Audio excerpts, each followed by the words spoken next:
Entonces hay una guerra, hay una batalla aquí en la cual interviene un hombre llamado Barak. Pero Barak es la evidencia de que de, la actitud de Barak, ¿no? Es como una evidencia, una prueba de por qué razón es que una mujer está ejerciendo el liderazgo de una manera tan notable en medio del pueblo de Dios, y esa no es la norma, ¿no? Esa no es la forma en que Dios, no es lo que Dios ha establecido. Y sin embargo, aquí está. Entonces, lo primero que uno puede notar en este capítulo, hermanos, hermanas, es la soberanía de Dios, cómo Dios es soberano, ¿no? Y cómo Dios sorprende a su mismo pueblo y lo humilla, porque esta fue una humillación en muchos aspectos. Una humillación el hecho de que no hubiese hombres capaces de asumir esta posición de liderazgo que era tan necesaria, pero también hubo otros aspectos con los cuales fue humillado el pueblo de Dios. Pero a la vez que fue humillado, también el Señor lo libró. Bueno, voy a describir más o menos lo que está pasando acá y después vamos a ir leyendo el pasaje por partes. Permítanme un momento. Entonces, lo que está sucediendo acá en este capítulo es que hay un periodo de opresión, como solía suceder en tiempos de los jueces. Sé que en el verso 1 y 2, que después de la muerte de Ahod, que había sido un juez previamente, los hijos de Israel volvieron a hacer lo malo ante los ojos de Jehová, y Jehová los vendió en la mano de Javín, rey de Canaán, el cual reinó en Azor. Noten ustedes, Jehová los vendió. Aquí es Dios el que está ejerciendo su autoridad, ¿no? Su soberanía. Es Él el que está permitiendo esto. ¿Por qué? Porque ellos habían hecho lo malo. Entonces, en ese tiempo reinaba en Canaán Javín. Canaán era la región donde ellos vivían. Y acuérdense que ellos ya habían entrado, Josué les había metido en la tierra de Canaán, pero no habían acabado con todos los enemigos. Y Javín era uno de los reyes de aquella región y los tenía oprimidos. Dice en la segunda parte del verso 2 que el capitán del ejército de Javín se llamaba Císara, y ellos habitaban en Aroset Goim. Okay, este Císara es un personaje importante en esta historia. Císara es un guerrero, el capitán de los ejércitos y el opresor. Dice entonces en el verso 3 que los hijos de Israel clamaron a Jehová porque aquel, se refiere a Císara, a Javín y Císara, su capitán, tenía 900 carros errados y había oprimido con crueldad a los hijos de Israel por 20 años. 20 años de opresión. Y no había manera de liberarse de esa opresión, porque esta gente era poderosa. Cuando dice aquí que tenía 900 carros errados, es como decir que tenían una flota como que tenían bombas atómicas o que tenían eh, aviones de guerra de último modelo, etcétera. 900 carros cerrados en aquel tiempo era un poder abrumador, un poder militar abrumador. Sí, los israelitas no podían hacer nada, 20 años oprimidos. En ese periodo, dice el verso, gobernaba a Israel una mujer, Débora, profetisa, mujer de Lapidot. Noten ustedes cómo describe la Biblia a Débora. Dice, gobernaba en aquel tiempo a Israel una mujer, como que quiere enfatizar el hecho que es mujer, no hombre, ¿verdad? Una mujer profetiza. Ahí está otra vez repitiendo que es una mujer, porque no dice profeta, profetiza. Mujer de Lapidot.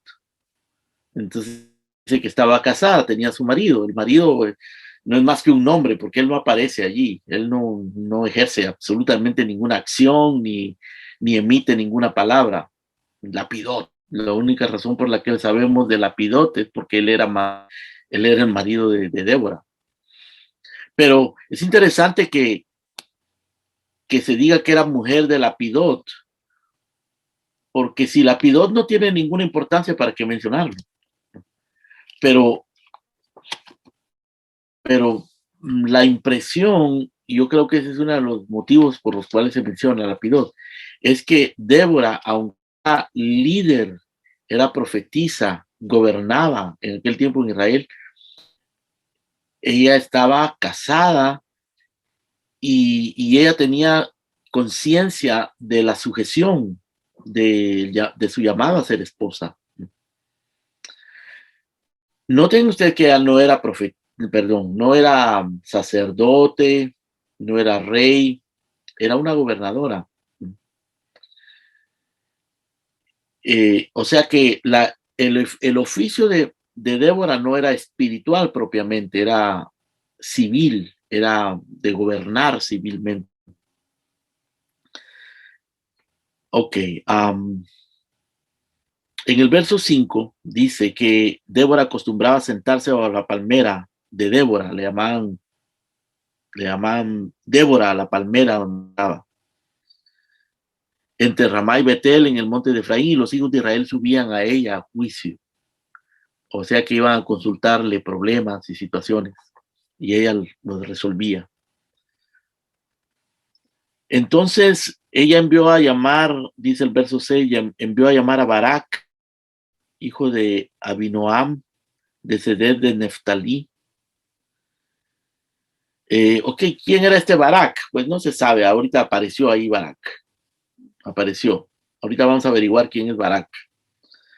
Se dice que era hijo de Abinoam, de Seded de Neftalí, y entonces Débora le dijo a Barak, ¿no te ha mandado Jehová Dios de Israel, diciendo, ve, junta a tu gente en el monte de Tabor y toma contigo 10,000 hombres de la tribu de Neftalí y de la tribu de Zabulón? Y yo atraeré hacia ti al arroyo de Sisón, a Císara, capitán del ejército de Javín, con sus carros y su ejército, y lo entregaré en tus manos. Lo que, lo que Débora le está diciendo aquí a, a Barak es que Dios le ha hablado. Dios le había hablado a Barak y ella le está recordando, aparentemente. Le dice, no te ha mandado Jehová Dios de Israel. Es como que lo está molestando, como diciéndole, Barak, ¿qué estás esperando? ¿No te mandó Dios? No te ha mandado, verso 6, que estoy leyendo, Jueces 4. No te ha mandado Jehová Dios de Israel diciendo, ve, junta a tu gente en el monte de Tabor y toma contigo 10,000 hombres.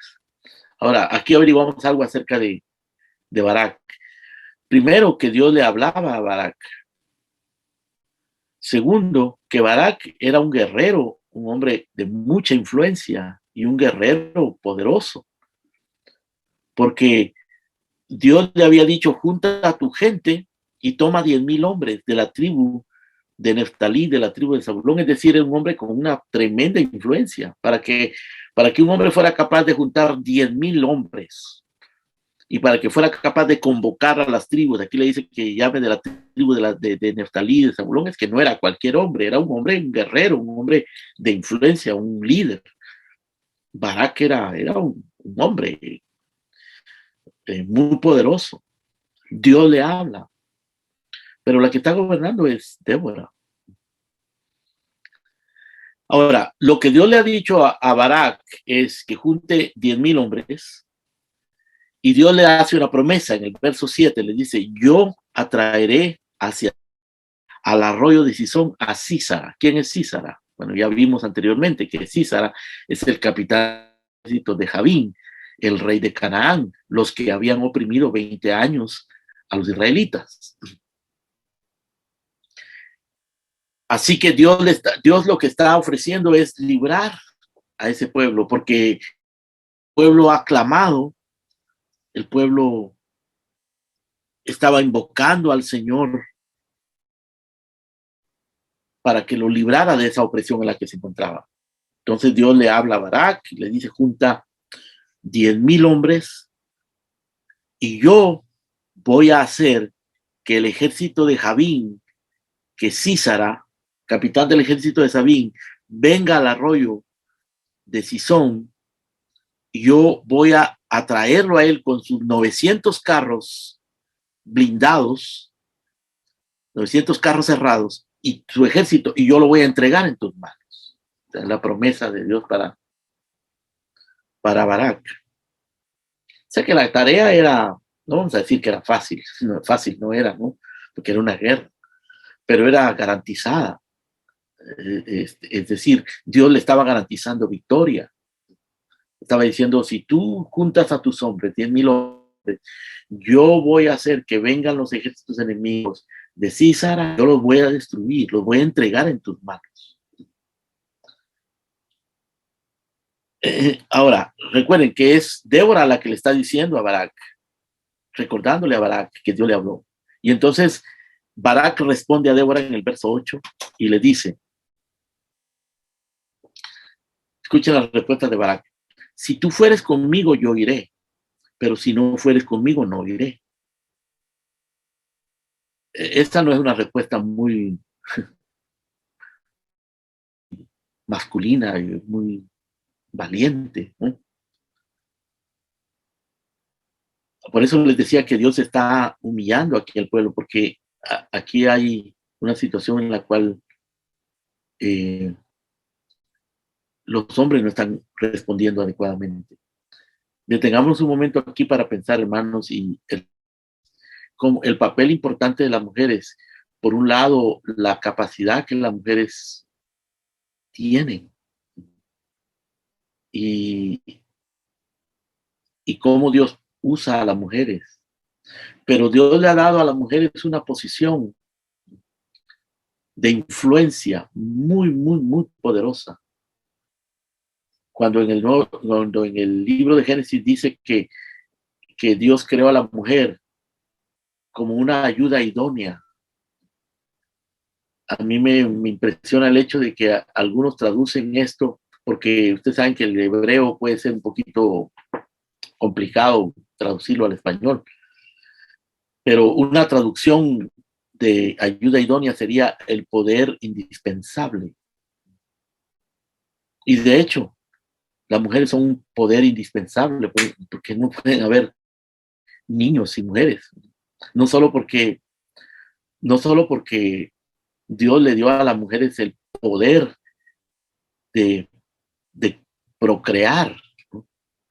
De tener un poder inmenso, sino que les dio la habilidad, la capacidad, el instinto, la inclinación de protegerlos, de enseñarles. Y al hombre, pues, lo creó como cabeza de esa entidad que se llama familia, como cabeza, como el guía, como el protector, ¿verdad? Y realmente la mujer cuando está embarazada necesita protección. Cuando el bebé está recién nacido necesita protección. Tanto la mujer como el bebé. ¿Y quién lo va a proteger? Pues el hombre, ¿verdad? Y también, ¿quién va a proveer? Pues el hombre, porque la mujer tiene que cuidar al bebé. ¿Y quién va a guiar? Pues Dios determinó que el hombre guíe. Entonces es una tremenda tarea la del hombre y la mujer es la que puede y debe ser ayuda para el varón.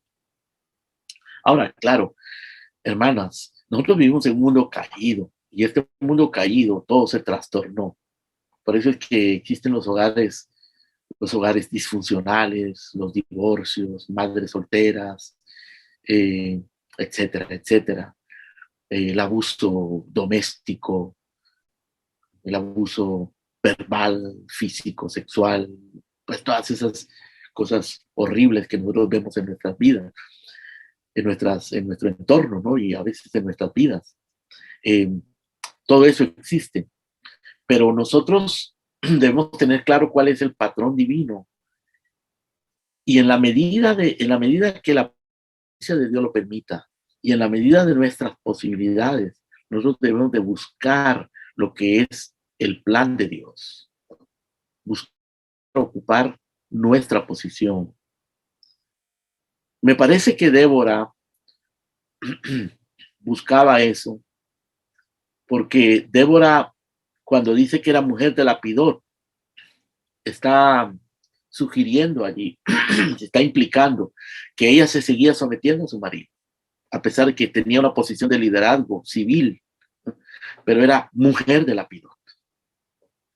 Más adelante, en el capítulo 5, en el verso 2, ella, tanto Débora como Barak, componen un poema, y aquí está registrado en el capítulo 5, y dice en el verso número 2, por haberse puesto al frente los caudillos en Israel, por haberse ofrecido voluntariamente el pueblo, load a Jehová.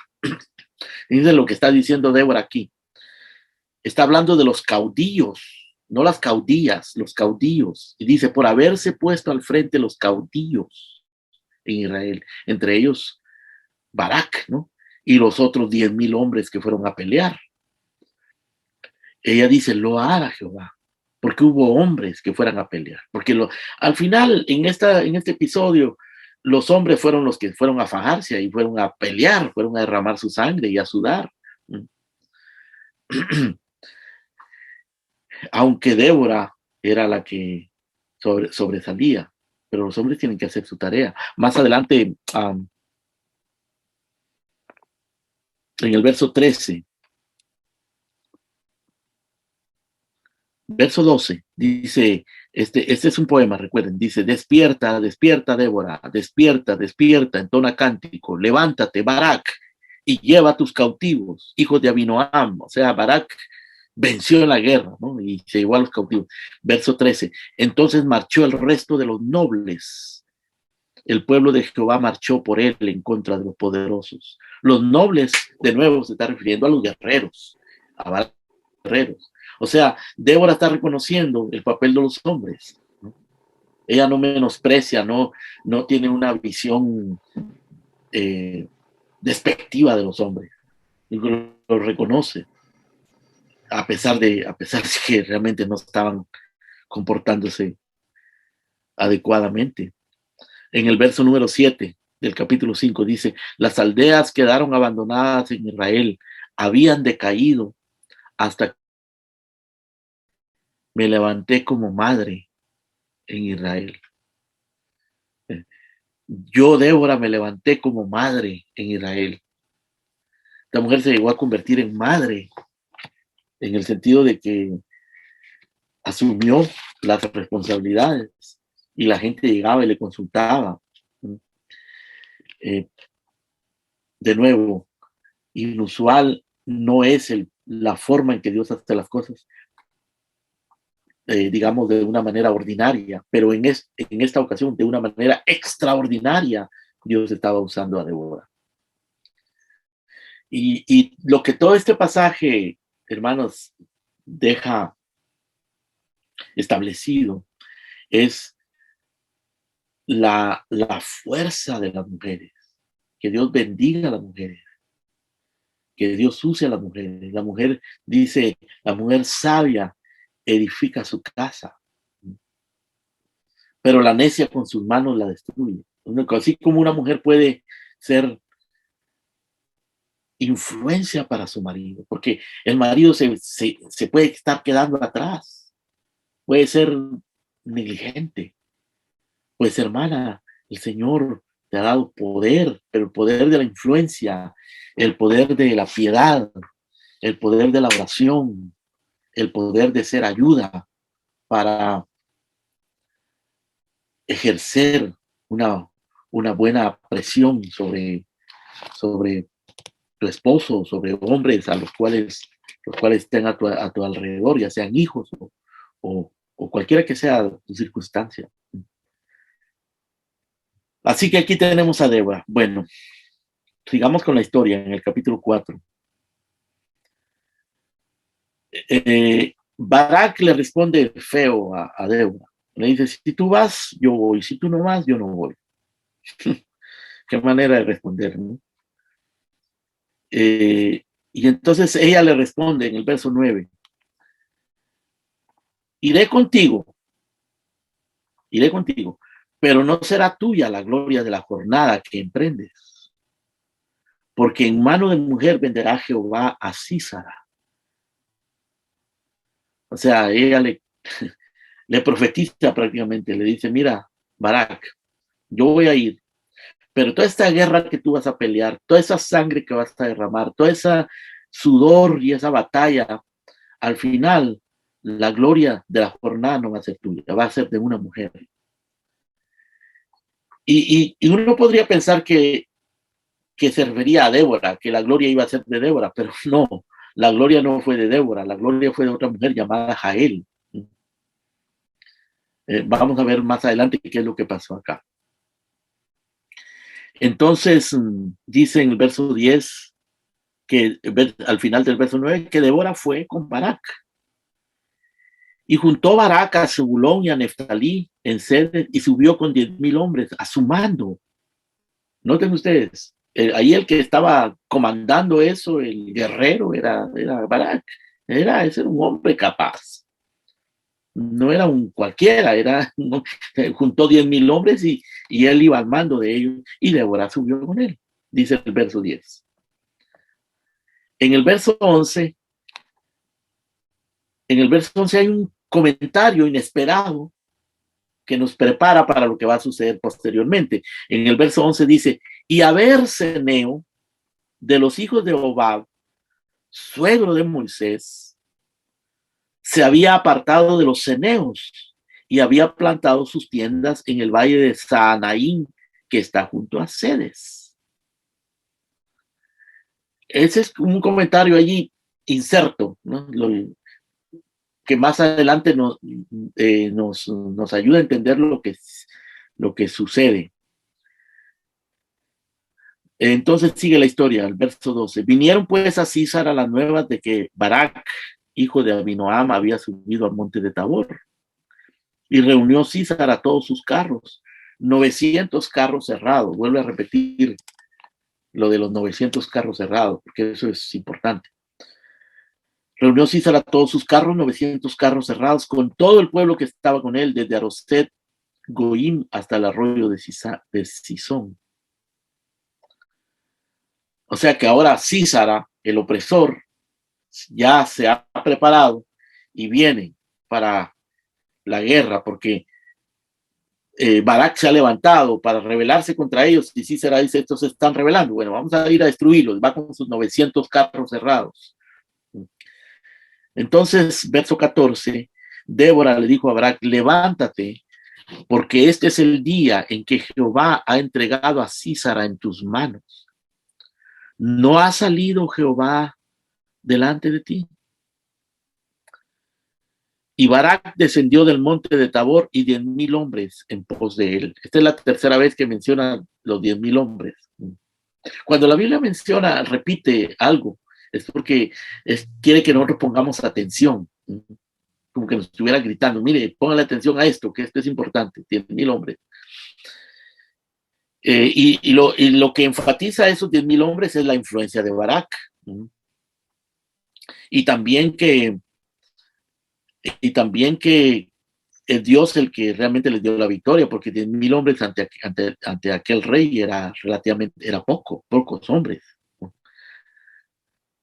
Verso 15 dice, Jehová quebrantó a Císara y a todos sus carros y a todo su ejército a filo de espada delante de Barak. Verso 15. No dice Barak quebrantó a Císara, dice Jehová quebrantó a Císara y a todos sus carros y a todo su ejército a filo de espada. Ahora, la espada era la espada de Barak, pero el que dio la victoria fue Dios. Aquí hay una combinación, hermanos, entre la soberanía de Dios y la responsabilidad del hombre, que es el Señor el que gana la batalla. De Él es la batalla, Él pelea la batalla, de Él es la gloria de la victoria en la batalla, pero nosotros tenemos que pelear la batalla. Nosotros tenemos que usar nuestra espada. Y Císara, dice el verso 15, descendió del carro y huyó a pie. Esta es una imagen, hermano, casi cómica, ¿no? Porque dice que él iba con 900 carros errados y aquí dice que salió huyendo a pie. Una cosa humillante para este hombre. 900 carros errados y ahora está huyendo a pie porque Dios ha destruido sus 900 carros errados. Y entonces dice el verso 16 que Barak entonces siguió a los carros y al ejército hasta Aroset, Goim, y todo el ejército de Sísara cayó a filo de espada hasta no quedar ni uno. La espada de Barak y la espada de los 10,000 guerreros destruyeron el ejército de Sísara. Pero la victoria es de Dios. Dios es el que se las dio. Dice el verso 17, y Sísara huyó a pie a la tienda de Jael. Aquí aparece Jael. Sísara huyó a pie a la tienda de Jael, mujer de Eber Seneo. ¿Quién es Eber Seneo? Bueno, en el versículo 11 lo mencionó, ¿no es cierto? Dice, y Eber Seneo, de los hijos de Obab, suegro de Moisés, se había apartado de los eneos y había plantado sus tiendas en el valle de Saanaí, que está junto a Ced. O sea que en la providencia de Dios, este Seneo se había mudado a Israel. Se había apartado de los ceneos, de Eber. Ceneos era una otra tribu pagana, y se había convertido, digámoslo así, había preferido vivir en Israel. Quizá él era como Ruth, que le dijo a Noemí, tu pueblo será mi pueblo, tu Dios será mi Dios. Él prefirió vivir ahí. En la providencia de Dios, él fue a vivir precisamente donde se estaba llevando a cabo aquella batalla. Y en la providencia de Dios, Sísara sale huyendo a pie y llega a la tienda de Jael, mujer de Eber Seneo, porque había paz entre Javín, rey de Azor, y la casa de Eber Seneo. O sea que Eber Seneo tenía paz con Javín, el opresor, pero estaba viviendo en Israel también. Y Sísara sale huyendo y ve la casa de Eber Seneo, se mete allí, en la casa, en la tienda, y sale Jael a recibir a Sísara, dice el verso 18. Y le digo, ven, Señor mío, ven a mí, no tengas temor. Y él vino a ella en la tienda y ella le cubrió con una manta. Jael. Verso 19, y él le dice, te ruego que me des a beber un poco de agua porque tengo sed. Y ella abrió un odre de leche y le dio a beber y lo volvió a cubrir. No cabe que esta mujer era astuta, hermanos, porque el hombre le pide agua y ella le da leche. Si yo tengo sed, francamente no es leche lo que yo quiero. La leche la leche es un producto animal, ¿no? Tiene grasa. No es precisamente para calmar la sed. Pero ella le da leche y lo esconde. El hombre está huyendo de que no quiere que lo vayan a matar. Entonces en el verso 20, él le dice, estate a la puerta de la tienda. Si alguien viene y te pregunta diciendo, ¿hay aquí alguno? Tú responderás que no. Pero Jael, mujer de Eber, tomó una estaca de la tienda y poniendo un mazo en su mano se le acercó calladamente y le metió la estaca por las sienes y lo enclavó en la tierra, pues él estaba cargado de sueño y cansado. Y así murió.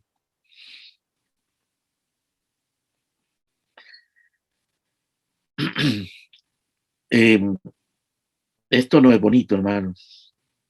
Esto es bien feo. Si filmaran una película de eso sería bien grotesca, ¿no?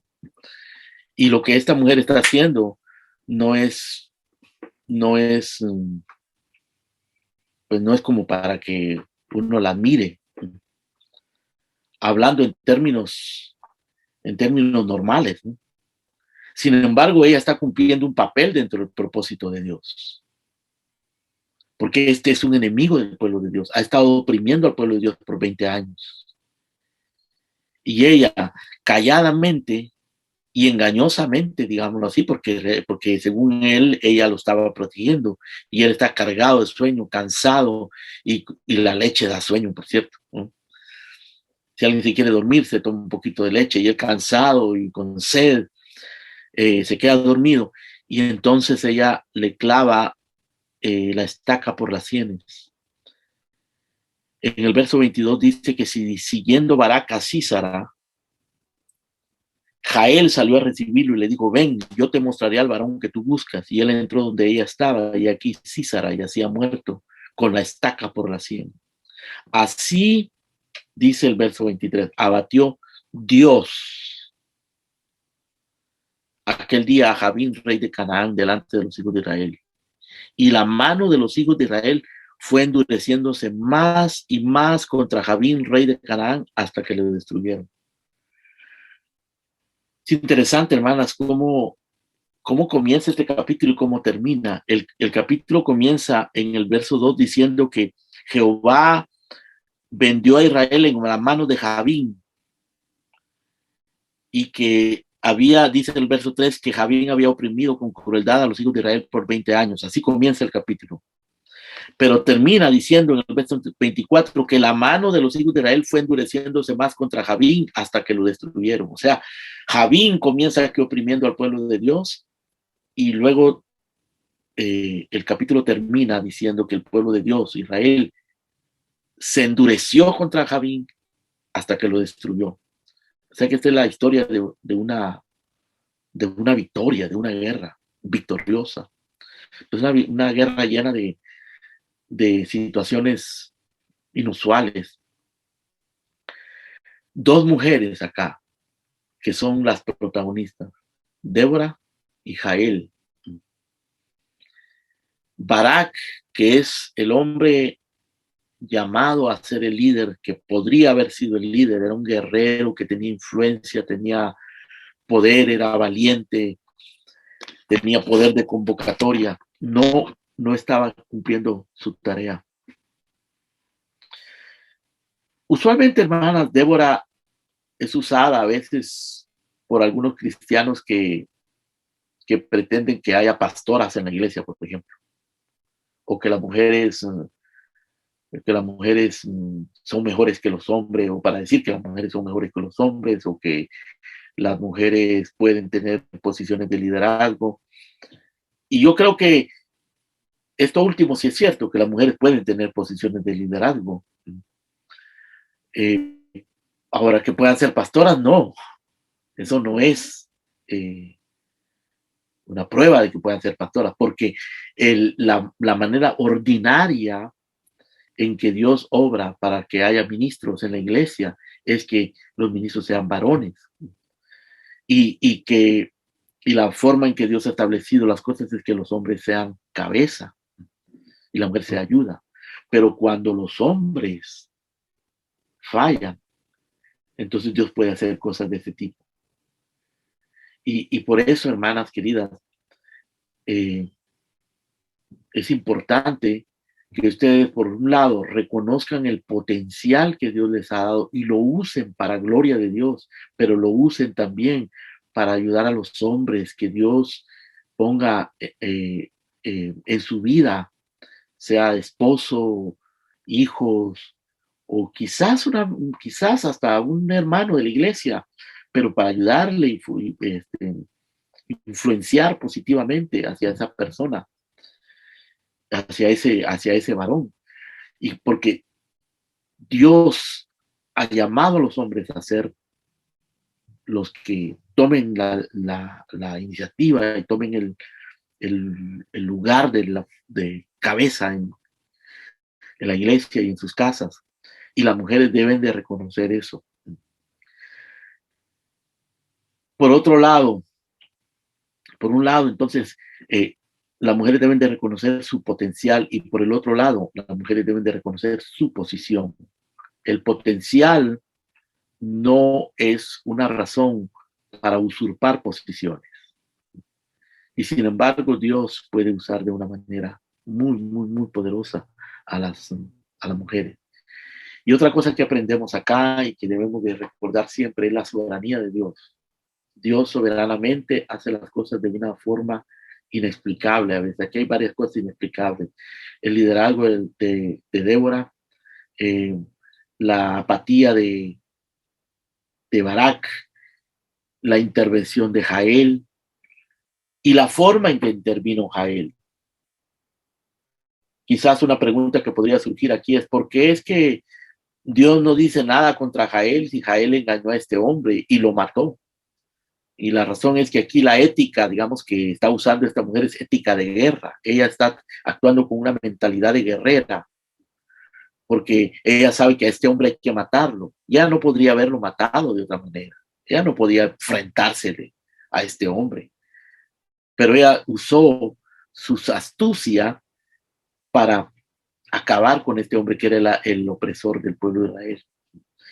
Y, y así dice el verso número 23. Abatió Dios aquel día a Jabín. Así hace las cosas Dios.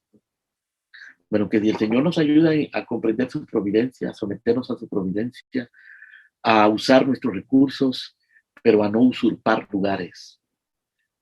Débora no usurpó ningún lugar acá. Dios la puso. Y fue temporal, porque después ya no estuvo más ella.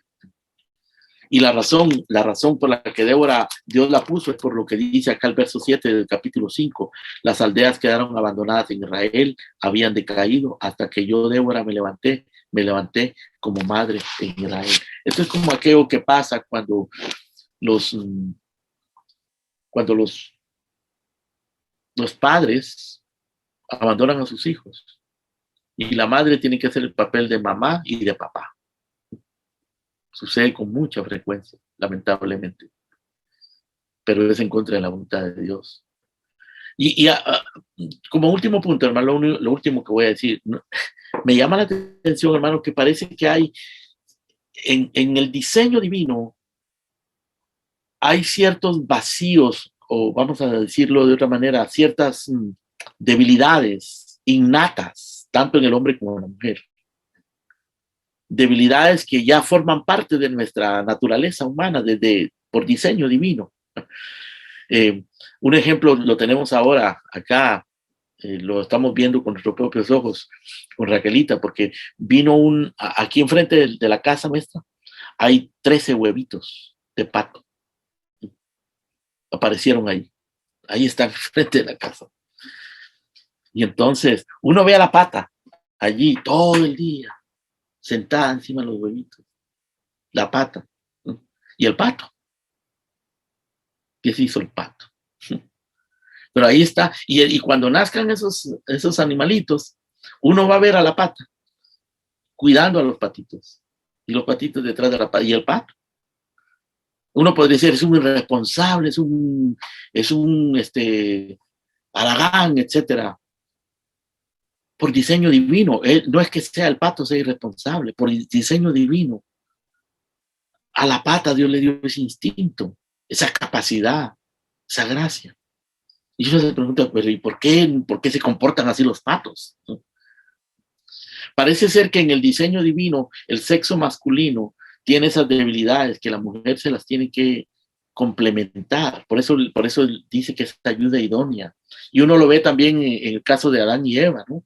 Cómo Adán no fue engañado, dice Pablo. Adán sabía exactamente lo que estaba haciendo y era el responsable. Y es más, cuando la Biblia dice que el pecado entró, no dice que entró por Eva, no dice el pecado entró por Eva, así no dice. El pecado entró por Adán. Pero en realidad, estrictamente hablando, ¿no? O digámoslo, no estrictamente hablando, sino que hablando en términos de cómo fue el relato, entró por Eva, porque Eva fue la primera que pecó. Pero a Adán le echaron la responsabilidad, porque Adán era el responsable. Adán es el responsable por ser cabeza. Pero ¿qué le pasó a Adán? Eva lo convenció. Y es una de las cosas que yo voy a averiguar cuando lleguemos al cielo. ¿Cómo convenció a Adán a Eva? ¿Será que se puso a llorar? ¿Será que le dio besitos? ¿O será que le rogó y le dijo, amorcito, come? ¿O se puso brava, se enojó? ¿Qué fue lo que usó? Pero ella Eva, Adán, sí, perdón. ¿Qué fue lo que usó esta mujer, hermano? cómo manipuló ella, digamos, a este hombre.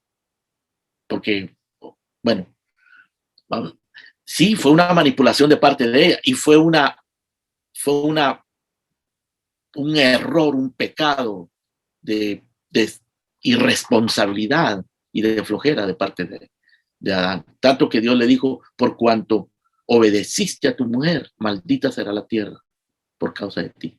Y lo extraordinario de ese episodio es que no había pecado en aquel tiempo. En ese tiempo, en ese momento no había pecado. Era una limitación humana. El hombre tiene limitaciones, la mujer tiene limitaciones, ¿no es cierto?